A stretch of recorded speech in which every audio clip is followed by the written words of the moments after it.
नमस्कार साथियों, N V Sanskrit classes में आपका हार्दिक स्वागत और हार्दिक अभिनंदन करती हूँ। अब जिन बच्चों का कमेंट आ रहा था कि मैम शिक्षण विद्या करवाओगे या नहीं करवाओगे, या करवाओगे, है ना, तो उनके लिए आज बहुत बड़ी खुशखबरी सामने आ रही है कि आपकी डिमांड पर आपके लिए शिक्षण विधियों की क्लास मैंने शुरू कर दी है। अब आपकी जो कारक प्रकरण चल रहा था उसके दो हो रहे हैं, षष्ठी विभक्ति और सप्तमी विभक्ति, तो 2 या 3 क्लासें हो रहेगी, तो मैं आपको बीच बीच में दे दूंगी, है ना। लेकिन आपका जो कारक ये शिक्षण विधि है ना, तो आज से स्टार्ट हो गई है। अब हम कंप्लीट इनको देख लेते हैं। अब ये हिंदी में भी काम आएगी और आपके संस्कृत में भी, क्योंकि वो ज़्यादा कोई उसमें चेंज नहीं है, यही आपकी हिंदी में भी काम आ जाती है ना।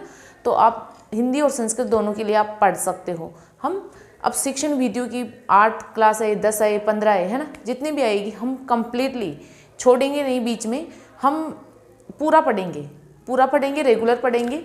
हो सकता है मिस हो जाए, लेकिन मिस करने की कोशिश नहीं करूँगी मैं, कि जितना हो सके मैं आपको देने की कोशिश करूँगी, है ना। तो आपको बिना किसी देर करे हुए, बिना फालतू की बात करे हुई हम अपने शिक्षण विधियों की तरफ बढ़ लेते हैं। अब शिक्षण विधियों में सबसे पहले हम भाषा कौशल की बात करते हैं, क्योंकि भाषा कौशल से ही हमारा शिक्षण विधियों का टॉपिक शुरू होता है। तो भाषा कौशल, क्योंकि भाषा शब्द किन किन धातु और प्रत्ययों से मिलकर बना है, तो भास धातु, अच प्रत्यय और टाप प्रत्यय तीनों मिलकर भाषा शब्द की उत्पत्ति होती है। तो भाषा क्या है? भाषा एक समाज के लोग आपस में अपने विचारों का विनिमय करते हैं, यानी विचार विनिमय करते हैं, उसको ही भाषा कहते हैं। ध्वन्यात्मकम प्रकटनम एव ध्वन्यात्मकम शब्द विचाराणाम प्रकटनम एव भाषा, ये आपकी संस्कृत में परिभाषा है। भाषा के 2 रूप हो सकते हैं, मौखिक और लिखित। कौन से रूप हो सकते हैं? मौखिक और लिखित। भाषा के 4 कौशल होते हैं, जिसकी ट्रिक है श्रव पल्ले, स्वर्णम, भाषणम, वदनम, लेखनम। 4 कौशल होते हैं। अब हम इन 4 कौशलों की चर्चा करेंगे, 4 कौशलों को डिटेल से देखेंगे, उसके बाद में हम शिक्षण विधियों की तरफ बढ़ेंगे। क्योंकि जो कौशल है, भाषा कौशल है, यहाँ से 2 या 3 क्वेश्चन शिक्षण विधियों के, 2-3 नहीं, कम से कम 3 या 4 क्वेश्चन शिक्षण विधियों के अंतर्गत पूछे जाते हैं। चाहे आपकी रीट हो या रीट प्री हो या रीट मेंस हो, आपकी फर्स्ट ग्रेड, सेकंड ग्रेड, सभी में यहाँ से कौशलों से 4 या 5 क्वेश्चंस बनते हैं और इजी भी है। अगर हम इनको ढंग से, अगर शिक्षण विधियों में से आपके क्वेश्चन गलत हो सकते हैं, लेकिन भाषा कौशल में से आपके क्वेश्चन गलत होने की संभावना बिल्कुल कम होती है, क्योंकि ये ईजी भी है और समझ में भी जल्दी आ जाएंगे। तो यहाँ से आपके 4 क्वेश्चन आए चाहे 5 आए, आपको गलत नहीं करना है। बस जैसे जैसे मैं आपको पढ़ाऊँ, लिखाऊँ, वैसे वैसे आपको नोट्स बनाना है और साथ के साथ में याद करते हुए चलना है। तो देखो, व्युत्पत्ति भास धातु, अच प्रत्यय और टाप प्रत्यय बराबर भाषा शब्द का निर्माण होता है।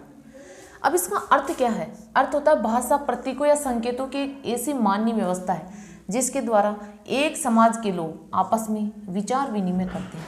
यानी प्रतीकों या संकेतों की एक मान्य व्यवस्था है जिसके द्वारा एक समाज के लोग आपस में अपने विचारों का विनिमय करते हैं, उसे भाषा कहते हैं। अब संस्कृत में इसकी परिभाषा है ध्वन्यात्मकम शब्दाई विचाराणाम प्रकटनम एव भाषा, यानी आपकी यही है प्रतीकों या संकेतों की जो व्यवस्था है। इसका जो संस्कृत रूप है यह है। अब इसके 2 रूप होते हैं, एक होता है मौखिक और एक होता है लिखित। मौखिक और एक होता है लिखित, है ना। तो जो मौखिक में तो आपका स्वर्णम और वदनम, है ना, बोलना, सुनना और बोलना, हम सुनते हैं और बोलते हैं, ये मौखिक। और लिखित होता है हम पढ़ते हैं और लिखते हैं, वो आपका लिखित रूप होता है। अब भाषा के अवयव या भाषा कौशल 4 होते हैं, स्वर्णम, वदनम, पठनम, लेखनम, ये 4 है। अब इनकी ट्रिक है श्रव पल्ले, आपको इसी क्रम से याद करना है। ये जो क्रम है ना, वो बिल्कुल सही क्रम है, और ये जो क्रम दिया है वो आपके फ्रोबेल महोदय ने दिया है। फ्रोबेल के अनुसार है ये क्रम, फ्रोबेल के अनुसार ये क्रम जो है ना, वो आपके फ्रोबेल के अनुसार है ना, फ्रोबेल। लेकिन मोंटेसरी महोदय क्या करते हैं कि 3 की जगह 4 और 4 की जगह 3 कर देते हैं, यानी इनका क्रम चेंज कर देते हैं। तो ऐसे 1 2, फिर 4 और फिर 3। ये मोंटेसरी के अनुसार है ये क्रम, मोंटेसरी यानी वो पठन की जगह लेखन करते हैं और फिर लेखन की जगह पठन करते हैं, ये मोंटेसरी ऐसे के। फ्रोबेल के अनुसार है ये क्रम। डॉक्टर सरयू प्रसाद ने ये कहा कि पठन और लेखन दोनों साथ साथ चलते हैं, है ना। तो 3 विद्वानों के अकॉर्डिंग मैं आपको बता चुकी, ये फ्रोबेल के अनुसार ये क्रम है, मोंटेसरी के अनुसार इनका तीसरा चौथा का क्रम चेंज हो जाता है। सरयू प्रसाद ने कहा कि पढ़ना और लिखना दोनों साथ साथ चलते हैं। इसकी ट्रिक है, ये ट्रिक कई बार पूछ ली जाती है आपसे, स्रव पल्ले यानी इसका क्रम क्या है। कई बार क्वेश्चन पूछा हुआ है कि इसका क्रम क्या है ना। और इस वदनम को भाषणम भी बोल सकते हैं, भाषणम, कंफ्यूज मत होना, भाषणम या वदनम दोनों में से एक आएगा, ठीक है। अब सुनना, बोलना, पढ़ना और लिखना हिंदी में यह है। अब ग्रहणात्मक कौशल कौन कौन से हैं। ग्रहणात्मक कौशल है श्रवणम, पठनम, पहला और तीसरा यानी 13। और अभिव्यक्त्यात्मक कौशल है भाषण, लेखनम यानी दूसरा और चौथा यानी 24। आपको ऐसे याद रखना है ना, पहला और तीसरा और दूसरा और चौथा, ठीक है। अब हम श्रवण कौशल की बात करते हैं। श्रवण कौशल की बात करते हैं तो श्रवण कौशल जो पहला कौशल है, प्रथम कौशल है, सर्वविध कौशला नाम आधार यानी सभी कौशलों का आधार है और भाषण से आधार है, भाषण का आधार है, ये उसके उपनाम है। प्रथम कौशल है, सभी प्रकार के कौशलों का आधार है और भाषण का आधार है।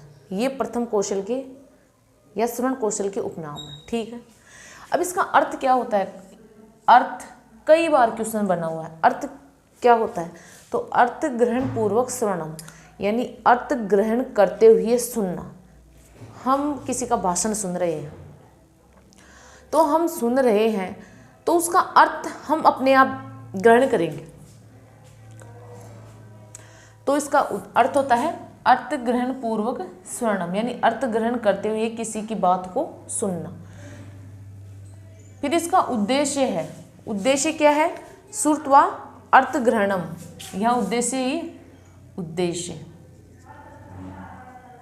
उद्देश्य है श्रुत्वा अर्थ ग्रहणम यानी सुनकर अर्थ को ग्रहण करना। श्रुत्वा अर्थ ग्रहणम सुनकर अर्थ को ग्रहण करना। फिर साधन है श्रवण कौशल यानी हम एक व्यक्ति घर में रहता है तो किस किस से सुन सकता है, उसके लिए श्रवण के साधन कौन कौन से हो सकते हैं। देखो श्रवण के साधन हम अपने परिवारजनों से भी सुनते हैं, जैसे बड़े बुजुर्ग है, मम्मी पापा है, दादा दादाजी है ना, बड़े भैया है, चाहे छोटे भैया है, कुछ जो कोई भी है घरी परिवार के लोग, उनसे सुनते हैं। गुरु मुख में स्कूल में जाते हैं, कॉलेज में जाते हैं तो हम गुरु के मुख से भी सुनते हैं। फिर हम अगर टीवी देखते हैं तो दूरदर्शन से भी सुनते हैं, कंप्यूटर चलाते हैं तो संगणक से भी सुनते हैं, मोबाइल फ़ोन से भी हम सुनते हैं, है ना। तो ध्वनि विस्तारण यंत्र हो गया, ध्वनि मुद्रण यंत्र हो गया, आपका गुरुमुख, दूरवाणी, परिवारजन, आकाशवाणी, संगणक यंत्रम, ध्वनि विस्तारक यंत्रम, दूरदर्शनम, ध्वनि मुद्रण यंत्रम, ये सभी श्रवण के साधन हैं, हम इनसे सुन सकते हैं। फिर है शिक्षण विधियाँ। ये शिक्षण विधि देखो इम्पोर्टेंट है, आपको याद करनी है, याद करनी है ही है, तो इनको आप इग्नोर मत करना, आपको याद करनी है। अब आदर्श वाचन, सबसे पहले क्या आता है, आदर्श वाचन। आदर्श वाचन कौन करता है, अध्यापक, तो ये अध्यापक करता है। सस्वर वाचन अध्यापक और छात्र करता है, अध्यापक छात्र। प्रश्नोत्तर अध्यापक पूछता है और कथाकथन अध्यापक और छात्र, इसमें दोनों करते हैं।